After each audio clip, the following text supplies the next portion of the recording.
Assalamualaikum warahmatullahi wabarakatuh. Di sini saya akan menjelaskan mengenai teks terjemah. Berdasarkan cara, terjemah dibagi menjadi dua, yaitu terjemah cara lama, lebih menekankan kepada bentuk berita dan si penerjemah merasa cukup puas dengan kemampuannya mengalihkan semua ciri-ciri khas bahasa asal seperti irama, pilihan kata peribahasa, kata-kata mutiara, struktur, dan sebagainya.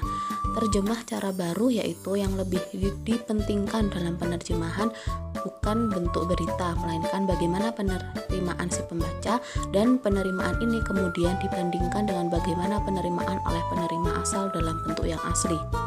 Secara umum terjemahan terbagi atas dua macam, yaitu terjemah lisan atau live translation atau terjemah fauriyah.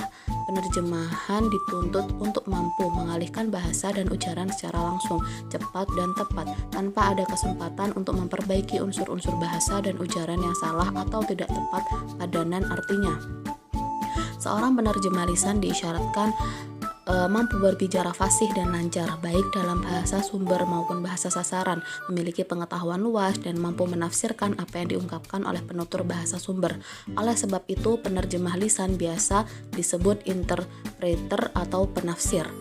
Yang kedua adalah terjemah tulis atau written translation atau terjemah ghair mubasyarah, yaitu penerjemah mempunyai kesempatan untuk memperbaiki kembali unsur-unsur bahasa yang salah atau kurang tepat padanan terjemahnya. Kefasihan berbicara penerjemah tulisan tidaklah merupakan syarat mutlak. Hakikat dan urgensi terjemah. Hakikat terjemah yaitu usaha pencarian padanan teks bahasa sumber dalam teks bahasa target dalam proses penerjemahan dengan menggunakan metode-metode yang sesuai. Penerjemahan hanya tidak dilakukan oleh manusia, tetapi juga banyak penemuan dalam bidang teknologi yang menghasilkan penerjemahan dengan mesin. Urgensi terjemah yaitu untuk mempercepat kemajuan ilmu pengetahuan dan teknologi di Indonesia dan negara berkembang umumnya, sehingga buku-buku bahasa asing dapat dibaca oleh semua orang yang membutuhkannya. Selanjutnya, dalam bidang ekonomi, sosial, dan politik, Indonesia memiliki peran yang penting di dunia internasional. Peran Indonesia dalam bidang politik dan sosial dapat dilihat pada kegiatan-kegiatan internasional yang diikuti seperti menjadi salah satu anggota PBB, konferensi internasional, dan perundingan perdamaian. Selain itu juga digunakan untuk kepentingan kerjasama antar negara. Adapun karakteristik teks yang layak untuk diterjemah. Yang pertama, kemampuan atau kompetensi. Teks sumber hendaknya berada dalam jangkauan penerjemah, baik secara linguistik maupun material. Secara linguistik berarti bahasa sumber atau Arab yang digunakan dalam teks sumber relatif mudah bagi ukuran kemampuan penerjemah. Sedangkan bahasa material berarti tema bahasa dari teks sumber atau Arab bukan hal yang asing bagi penerjemah. Akan lebih baik jika tema teks tersebut merupakan bidang yang digeluti penerjemah. Yang kedua, kebaharuan. Teks atau naskah sumber sebaiknya merupakan naskah yang belum pernah diterjemahkan dalam bahasa Indonesia atau belum diterjemahkan sebelumnya. Yang ketiga, bermanfaat.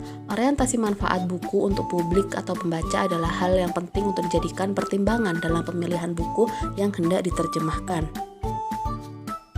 Yang keempat, pertimbangan pasar atau marketable. Pertimbangan pasar berperan penting dalam pemilihan buku terjemahan yang hendak diterbitkan, apalagi jika belum atau tidak ada sponsor yang membiayai penerbitannya. Pertimbangan pasar juga menjadi pertimbangan utama bagi umumnya para penerbit. Yang kelima adalah kontroversial. Kontroversial berarti penyampaian sesuatu yang berbeda dari yang telah ada.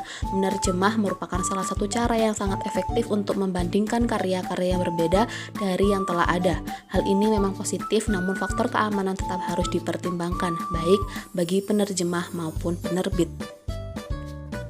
Macam-macam teks terjemah. Yang pertama, teks emotif artistik estetik, yaitu teks yang menggunakan cara pengungkapan emotif artistik estetik biasanya menekankan pada keindahan bahasa, menyentuh emosi atau perasaan pembaca. Yang terpenting dalam pengungkapan ini adalah membangkitkan imajinasi, baik melalui keindahan bahasa atau penggambaran cerita atau peristiwa tertentu.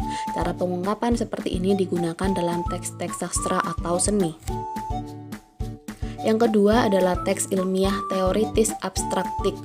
Cara menyampaikan teks pada teks yang menggunakan pengungkapan ilmiah teoritis abstraktif menekankan pada aspek informasi yang disampaikan. Dalam jenis teks ini, sebuah persoalan dideskripsikan secara abstraktif menggunakan bahasa yang lugas, tegas, dan bersifat formal. Yang ketiga adalah teks sosial umum. Gaya bahasanya cenderung lebih renyah, jelas, dan mudah dipahami. Aspek penyimpanan informasi lebih ditonjolkan, namun demikian teks sejenis ini tidak dapat disamakan dengan teks ilmiah teoritis abstrak karena tujuan utamanya adalah tersampainya pesan atau berita ke hadapan pembaca dengan cepat, tidak menekankan pada aspek teoritis seperti istilah dan teori ilmu pengetahuan yang bersifat filosofis mendalam. Dan berikut adalah contoh-contoh mengenai bahasa sumber dan bahasa sasaran. Silahkan disimak.